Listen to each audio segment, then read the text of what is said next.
네, 이제 챕터 17 경업금지 약정에 대해서 살펴보도록 하겠습니다. 자, 이 경업금지 약정은요, 이게 교수님 사례집에 거의 빠지지 않고 수록되어 있습니다. 문제화되어 있단 말이에요. 따라서 여러분께서 눈여겨볼 필요가 있습니다.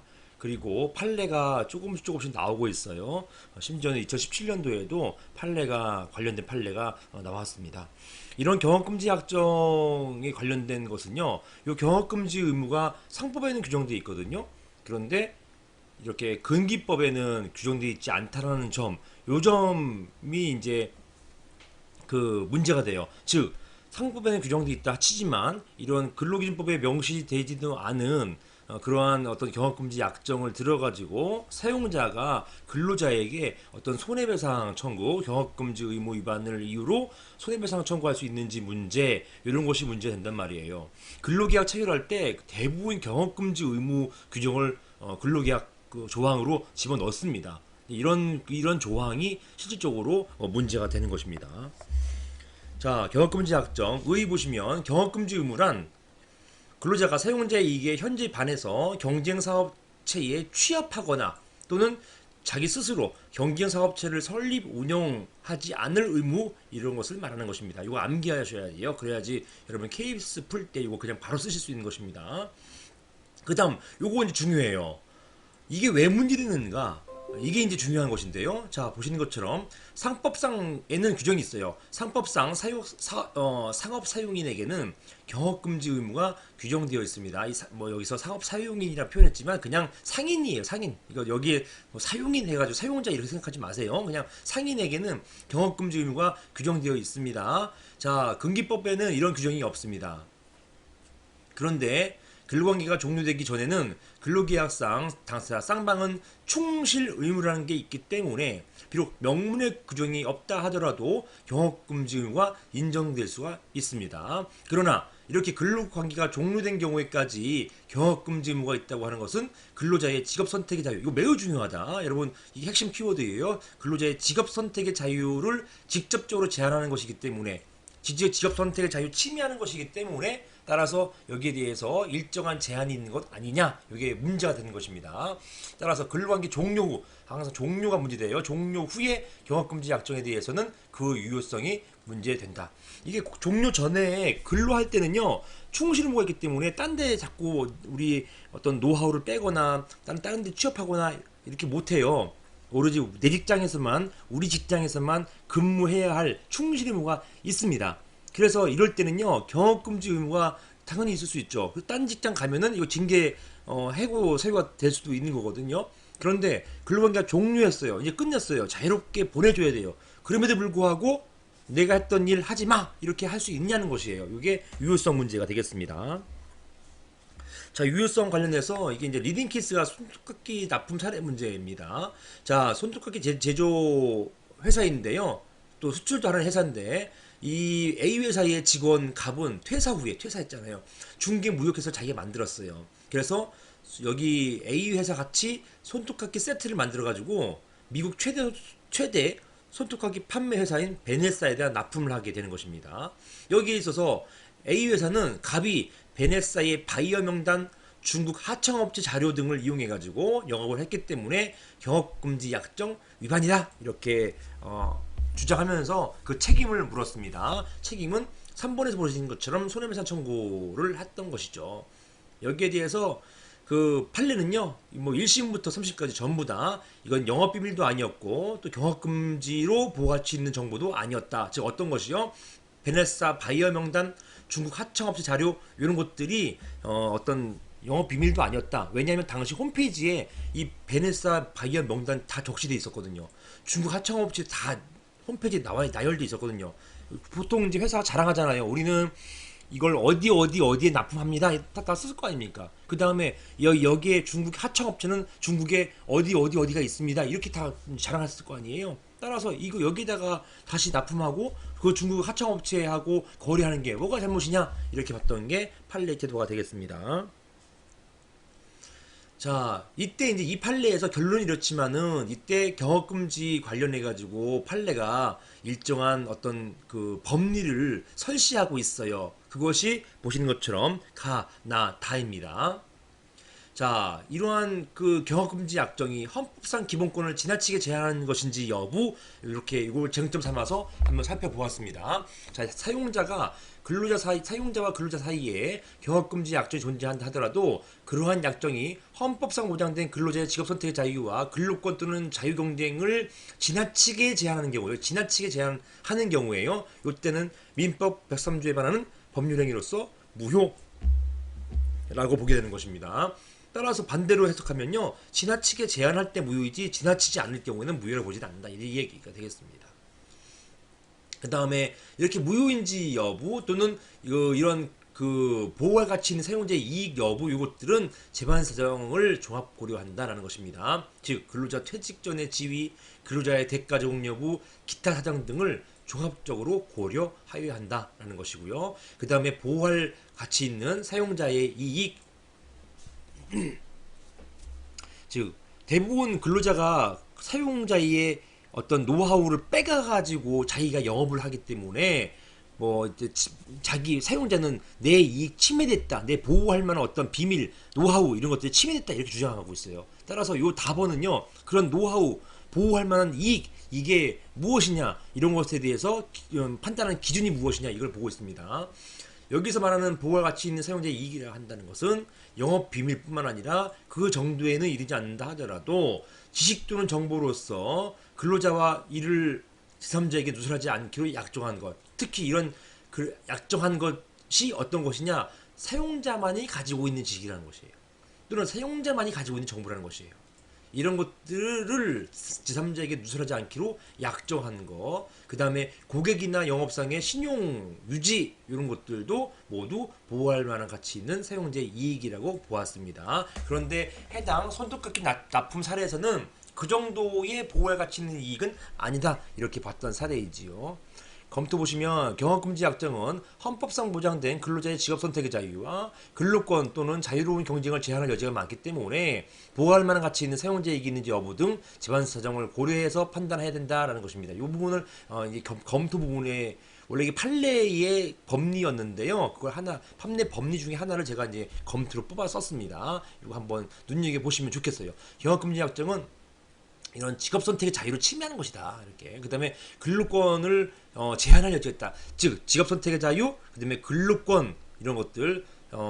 세 번째는 자유로운 경쟁 이런 것들. 이게 여러분 그 세 가지 논구를 암기해 두세요. 직업 선택의 자유, 근로자의 근로권, 또 자유로운 경쟁. 요런 이런 어떤 권리를 침해할 여지가 많다. 따라서 이러한 보호할 가치 있는 사용자의 있는지 여부 등은 집안 사정 고려해 가지고 그 유효성을 판단하는 것이 맞다. 하지만 결론 쉽게 유효성 인증해서는 안 된다. 왜? 근로자 보호를 위해서요. 이렇게 검토를 쓰시면 좋겠습니다.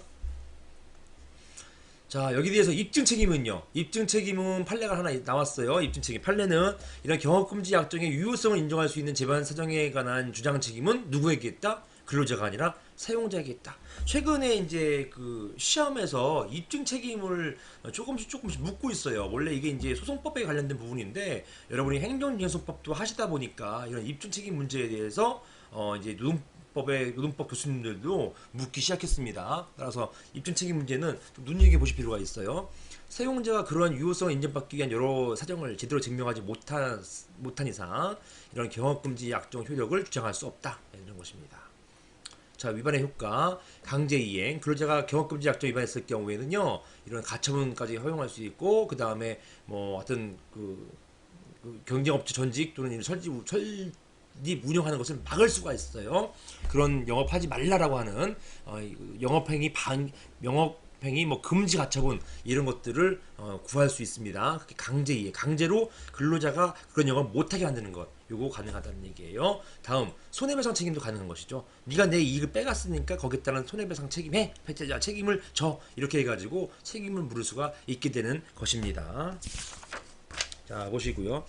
그 학원 강사 사례가 있잖아요. 여기에서 보시는 것처럼 그 1번 그 우리 봤던 내용 다 나와 있어요. 이런 것들. 근데 여기에서 여러분 옆에 써보세요.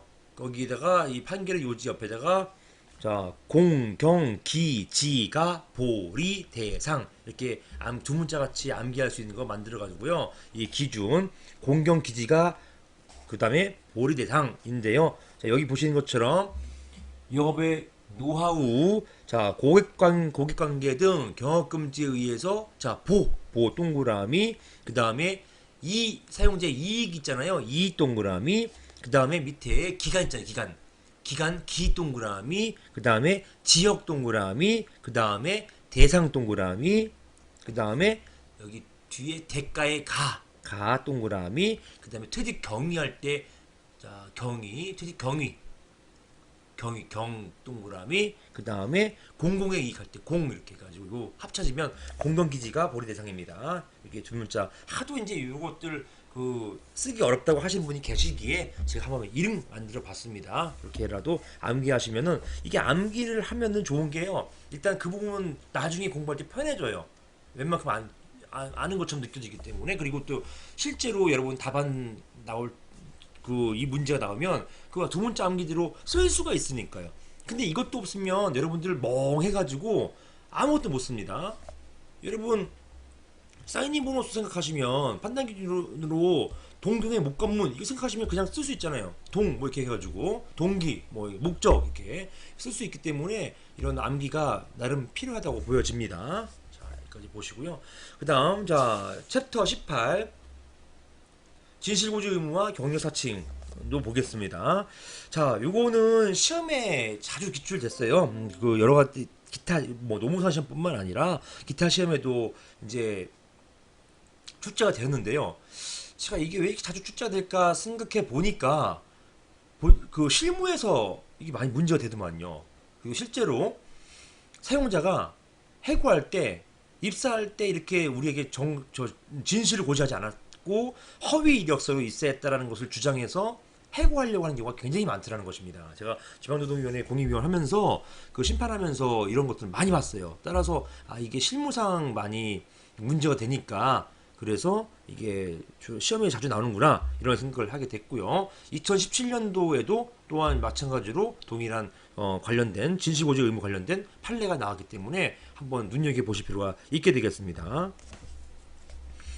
자, 진실고지 의무란 근로계약 체결 시에요. 처음에 체결 때 보통 이력서에다가 쓰는 것입니다. 근로자가 부담하는 신입상 부수적 의무로서 즉 정직하게 쓸 의무가 있는 것이죠. 노동력의 질이냐 인적 사항에 관해서 사용자에게 제대로 고지할 의무를 말하는 것이다. 자, 위반할 경우에 채용을 취소할 수 있어요.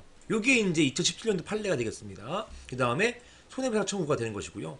채용의 취소라는 것은 민법 얘기입니다. 금기법 아니에요. 따라서 근로기준법 위반으로서 징계 해고에는 이르지 않는다 하더라도 막바로 민법으로 취소할 수 있게 만들어놨어요. 종래는요. 이런 경우가 대부분 다 부당해고로만 문제됐기 때문에 금기법 문제가 됐었어요.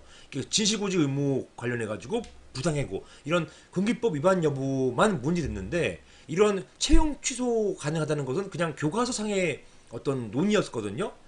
그리고 실무에서는 거의 일어나지 않는. 그런데 거기에 대해서 실무가 채용의 취소에 대해서 판단한 것이 바로 2017년도 GS 트렌드 사례가 되겠습니다. 굉장히 이거 중요한 사례고요. 그리고 약간 좀 이상해요. 의문이 있는 부분이 있습니다. 이 사례는 채용의 취소는 인정해요. 인정하면서도 그 다음에 종래 임금 원래 이 민법의 기망 또는 착오로 취소할 때 이 취소는요 처음에 전제를 허물어 버리는 것이기 때문에 효과가 소급표예요. 소급표가 있기 때문에 기지급한 임금들은 달라 할 수 있는 상황이 되는 것인데 그럼에도 불구하고 대법원에서는요 취소는 인정하되 효과는 소급표가 아니라 장래효 이렇게 봤습니다. 이거는 명문의 규정에 반하거든요. 취소의 효과는 소급표거든요. 그런데 그럼에도 불구하고 해석으로서 장래효로 인정했다는 점 이게 매우 중요합니다. 그래서 아마 이게 이제 2018년도 금년도 들어와서 평석이 많을 거예요. 왜냐 이상하니까 아마 평석이 많아질 것이고 평석이 많다 보면은 이게 시험에 나올 가능성이 높다라는 것입니다. 이렇게 이거 굉장히 눈여겨 보셔야 돼요. 제가 볼 때 느낌이 와요. 이거는 뭔가 있다. 이거는 시험에도 나올 수 있을 뿐만 아니라 아마 학계에서 많이 논의될 것이다. 이렇게 종래 다루어지지 않는 교과서만으로 가능성만 인정하고 있던 것을 실제로 이제 그걸 써먹었기 때문에 그렇습니다. 판례가 그 이유는요. 자, 그 다음에 위반했을 경우에 손해배상 청구할 수 있는 것입니다. 자, 경력사칭과 징계해고 대부분 요 문제가 나왔던 것이죠. 경력사칭과 채용 취소 요 문제가 이제 2017년도 판례가 된 것이고요. 대부분 요 징계해고 관련돼서 이제 문제 나왔고요. 시험 문제 2016년도 재작년도에 요 문제가 전면으로 기출되었습니다. 자, 문제점 보시면 근로자가 경력을 허위 또는 은폐해서 채용된 경우에 사용자가 진실보조 의무 위반을 이유로 해가지고 근로자를 해고, 일반 해고 또는 징계해고 할 수 있는지 문제된다. 여러분 쓸 때요, 이거 그냥 이게 과연 징계해고냐? 아니면 일반 해고냐? 이렇게 자꾸 이거 너무 정체에 들어가지 마시고요. 그냥 해고할 수 있는지 이렇게 보셔도 괜찮아요. 이걸 가지고 일반 해고에 사유가 들었는지 안 들었는지 이게 일반 해고 되려면요 처음에 근로계약의 취업규칙에 이런 것이 해고 요건으로 들어가 있어야 되거든요. 징계해고는 어떤 뭐 그 기타 어떤 징계 사유가 있어야 되는 것이고요. 그런데 이런 경우에는 요 원래 판례 진압 OSS 사례 요거는 징계해고 했던 사안이 되겠습니다. 근데 여러분 쓰실 때는 그냥 일반 해고 포함해서 그냥 해고할 수 있는지 이렇게만 보시는 게 어떤가 싶습니다. 그래도 충분하다. 자, 교대들이 자 가정적 인과관계설과 현실적 인과관계설 요거 여러분께서 써주셨어야 되는 것이죠. 시험에 나왔을 때. 자, 가정적 인과관계설은 뭐냐? 즉 자신의 노동력에 대한 허위 기재 또는 은폐는 근로자의 정기성에 대한 부정적 요소로서 자 전인격적 판단에 그르치는 것이다. 뭐 어려운 표현을 썼죠. 이게 판례가 쓰는 거예요. 제가 쓴 게 아니에요. 판례가 이렇게 보고 있기 때문에 그냥 이런 표현을 그냥 익숙하게 여러분께서 암기해 두십시오. 자, 무슨 말이냐? 요지는 되게 중요하다는 얘기예요. 이런 허위 기재, 은폐는 정기성에 대해서 굉장히 중요한 요소다. 사용자가 이러한 경력 사칭을 알았더라면, 자, 요게 바로 가정적 인과관계설입니다. 사용자가 이러한 경력 사칭을 알았더라면 고용계약을 체결하지 않았을 것이라는 인과관계. 즉, 처음에 입사할 때 이력서에 이런 이력을 넣었다고 한다면, 노동운동가 이런 넣었다고 한다면 안 뽑았을 거야. 이런 경우에는 인과관계 인정. 따라서 이 인과관계 인정된다는 얘기는 뭡니까? 그럼에도 불구하고 네가 해겼기 때문에 징계하지 아니할 수 없다. 징계할 수밖에 없다. 요 얘기가 되는 것이에요. 인과관계 인정되면 징계할 수 있다는 것입니다. 징계 해고할 수 있다는 거네. 자, 현실적 인과관계설은요. 아니 너희는 공장인데 일만 잘하면 되는 것이지 이 사람 학력이 뭐가 중요해. 이렇게 실질적으로 경력사칭으로 인해서 근로직원과 관련해가지고 구체적 피해가 발생한 경우에 한해서 징계고 사유가 될 수 있다는 견해. 이것이 되겠습니다. 자, 그 영어 번역하는 회사에서 사람 뽑는데 영어 하나도 못하는 일부러 전공자가 자기 영어 잘한다고 하면서 이제 왔어요. 채용했더니만 영어 하나도 못하는 거예요. 이런 경우에는 이제 경력사칭으로 인해서 해고할 수 있지만 그것이 아니라 열심히 뭐 주물 선반 깎는 공장에 갔는데 그 사람이 서울대 나왔든지 연대 나왔든지 그게 뭔 상관이 있어요? 일만 잘하면 되는 것이지. 이런 경우에는 해고할 수 없다. 이렇게 보는 게 현실적 인과관계설이 되겠습니다. 판례는 되게 애매해요. 판례는 종전 판례는요 기본적으로 가정적 인과관계설에 따랐습니다. 자, 종전 판례는 사용자가 근로자 고용함에 있어서 경력을 기재한 이력서를 요구하는 것은 노동력 평가의 조사자료 뿐만 아니라 직장에 대한 정착성, 기업 실습에 대한 적응성, 기타 인격의 조사 자료로 삼고자 함에 있는 것이기 때문에 근로자가 허위 기재 또는 은폐한 이력 이 두 가지 중 어느 것에 관계되든지 간에 그 허위 기재 또는 은폐한 내용이 자 다음입니다. 사전에 발각되었더라면 고용계약을 체결하지 않았을 것이라고 인정될 때에는 자 이게 뭐예요? 가정적 인과관계설에서 봤잖아요. 사용자가 이러한 경력사칭을 알았더라면 고용관계 체결하지 않았을 것이라는 인과관계가 인정된다면 이거잖아요. 정확하게 가정적 인과관계설입니다. 이런 것이 인정될 때는 징계해고 사유가 된다라고 해가지고 가정적 인과관계설에 따랐습니다. 그런데요, 최근 판례는 이게 약간 변형이 이루어져요. 근로자를 위해서. 이게 바로 진압 OSS 사례입니다. 이게 그대로 이제 시험에 출제됐어요. 자, 원고는 서울대, 인하대, 아주대, 고려대, 조선대 등의 이제 졸업생들이에요. 재학생도 있겠죠. 그런데 이런 사람들이 회사에 생산직 근로자로 입사하면서 입사 당시 이력서에 고등학교 고졸까지만 썼어요. 왜냐면 다른 근로자들 다 고졸이고 만약에 대졸이라고 한다면 이제 사용자가 너 여기 왜 왔어? 여기 노동운동 하려고 왔지, 복잡하게 만들려고 왔지 해가지고 안 뽑을까봐 이렇게 이력서에 대학 졸업사실 기재를 안 했습니다. 그리고 입사 당시에 이제 이런 표현을 이런 계약 조항이 있었어요. 부정한 방법으로 채용되었음이 발각되었을 때는 회사의 어떤 조치도 감수하겠다는 내용의 각서를 제출했습니다. 자, 여기서 이렇게 한 것이 과연 그 이력서에다가 자기 학력을 고학력 기재하지 않은 것이 과연 부정한 방법이냐, 뭐 이런 것이 이제 문제된 것이죠. 그런데요, 요즘에는 인터넷 검색하면은 사람 이름들 다 나오잖아요. 이름 뜨고 또 뭐 옛날에 좀 옛날 얘기지만 뭐 싸이월드 같은 거 하면은 이름 다 뜨잖아요. 이 회사에서 문제 일으킨 사람들 딱 추려보니까 말하는 게 일반 노동자들하고 달라요. 뭔가 좀 많이 아는 것 같아. 그래가지고 인터넷 검색해보니까 이 사람들의 대학을 다 알아냈습니다. 서울대, 인하대, 아주대, 고려대 다닌다는 것을 다 알아놨어요. 이런 그 인터넷 하면서 뭐 나 합격했다 뭐 이런 얘기 다 나올 거 아니에요. 확인했습니다. 확인하고 회사가 원고들을 해고 사유에 해당된다면서 해고해 버렸어요. 그러니까 이제 원고들은 부당해고로 다툰 것이죠. 이 판례는 자, 사용자가 사용 사전에 그 허위 사실 기재를 알았다라면 근로계약 체결하지 않았거나 적어도 동일 조건으로 체결되지 않았으리라는 점이, 자, 여기까지 보면은 이거 가정적 인과관계설인데 이렇게 보는데요. 이건데 그 다음에 용어가 좀 달라져요.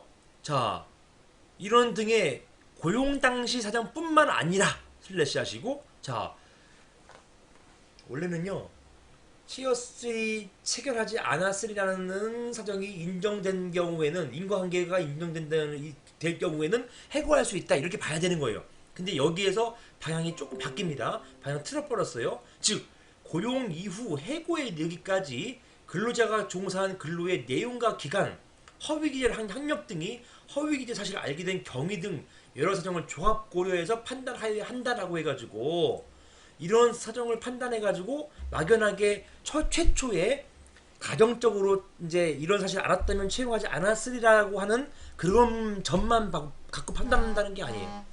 그것만 판단하는 것이 아니라 기타 다른 사정 다 종합해서 판단하겠다는 그런 것이 되겠습니다.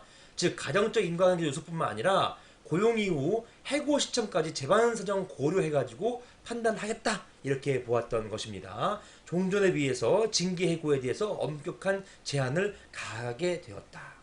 이게 이렇게 되는 것이고요. 이 표현이 되게 좀 추상적이잖아요. 따라서 암기하셔야 돼요. 암기해서 쓰셔야 되는 것입니다.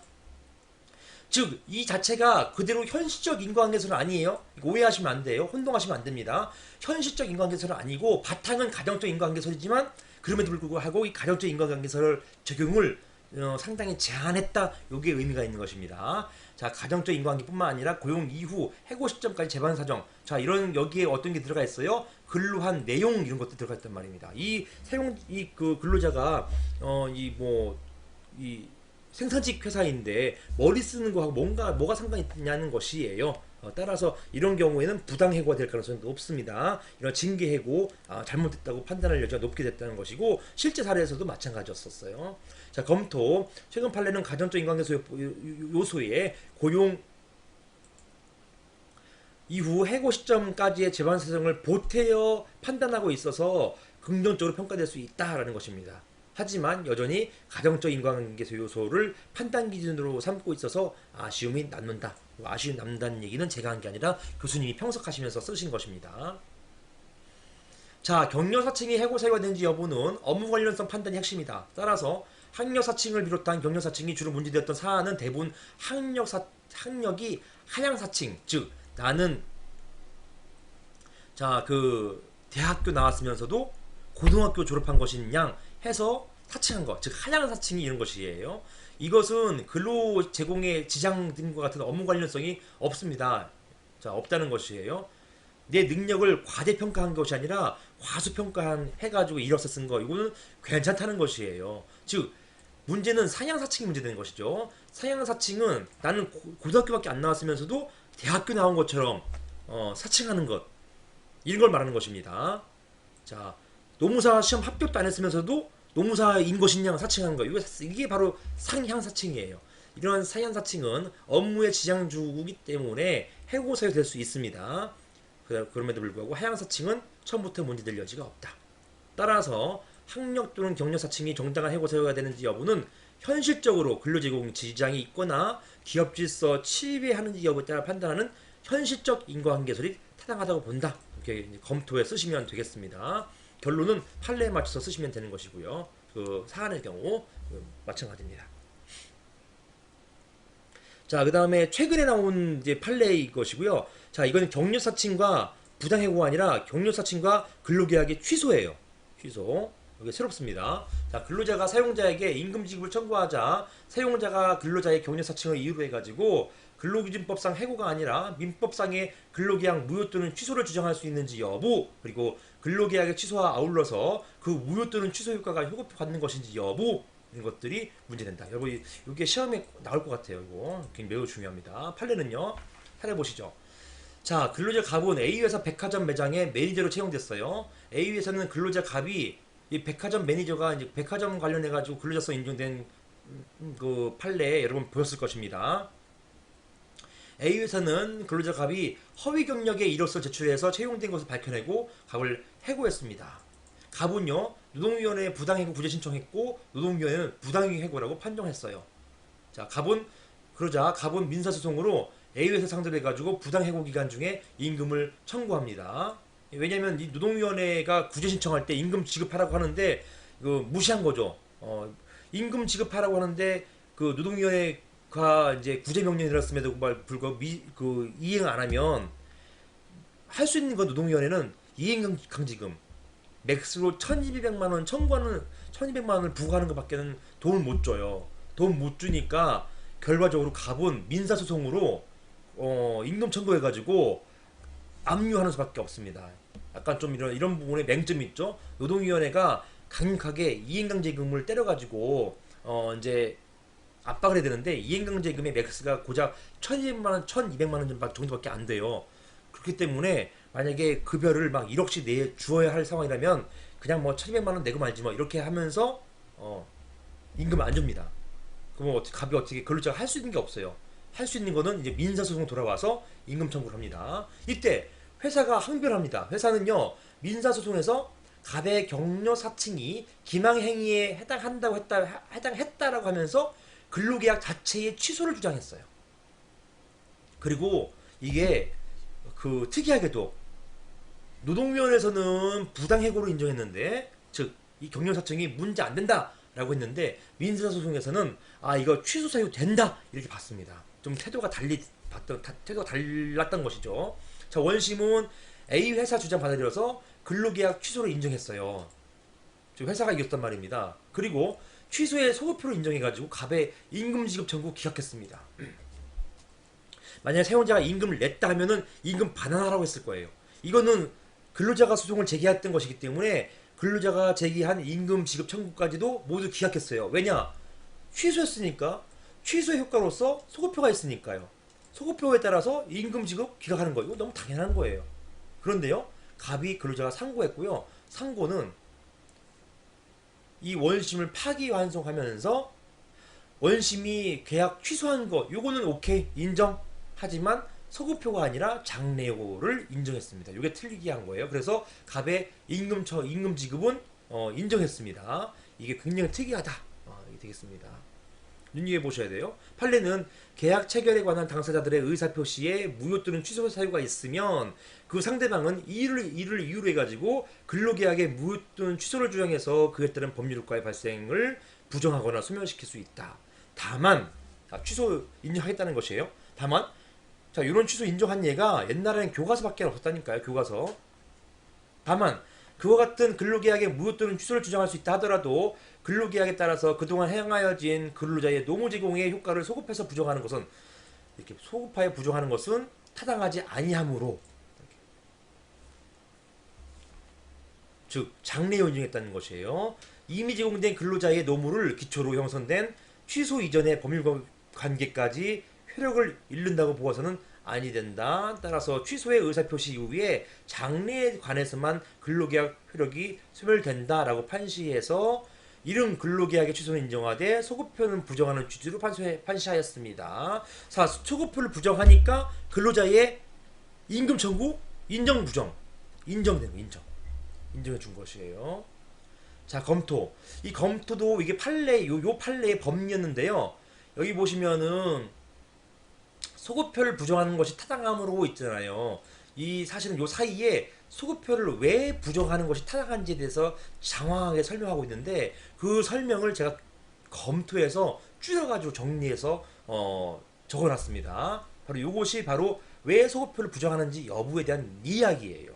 자, 근로계약은 근로자가 사용자에게 근로 제공하고 사용자는 이에 대해서 임금을 지급하는 것을 목적으로 체결된 계약이기 때문에 기본적으로 그 법적 성질이 사법상 계약이다. 따라서 근로계약 당사자에게 계약 무효 취소 사유가 있는 한 그러한 무효 취소 사유를 주장할 수 있고 따라서 이러한 경력사칭도 무효 또는 취소 사유가 된다고 볼 수 있다. 자, 여기까지 기본 내용이고 다만 계약이 취소된다 하더라도 근로자가 이미 제공한 근로 대가는 지급되어야 타당하다. 이런 것들. 그 원인은 그 이유는 또 이 판례 원문 보시면 또 장황하게 설명되어 있어요. 또 근로자 보호 주된 요지는 근로자 보호 취지예요. 근로자 보호를 위해서 근로 대가는 지급되는 것이 타당하다 이렇게 봤습니다. 따라서 그 효과는 장래율을 가진다고 본다. 이렇게 판례에 맞췄어요. 태도를 장래율 가진다고 본다. 이렇게 봤습니다. 검토까지 이렇게 했고요. 판례에 맞춰서 검토를 썼습니다. 하지만 저는 여기에 약간 비판적이죠. 왜냐면 너무 이상한 거예요. 이 소급표가 있는 건 당연한데 법문 규정이 있잖아요. 그런데 장래율을 본다는 거 이거 좀 이상하다. 이 부분은 제가 카페에다가 올려놨습니다. 카페에 보면은 카페에 노동법에 판례 자료실에 있어요. 판례 자료실에 그다음에 그 최신 판례 679번이네요.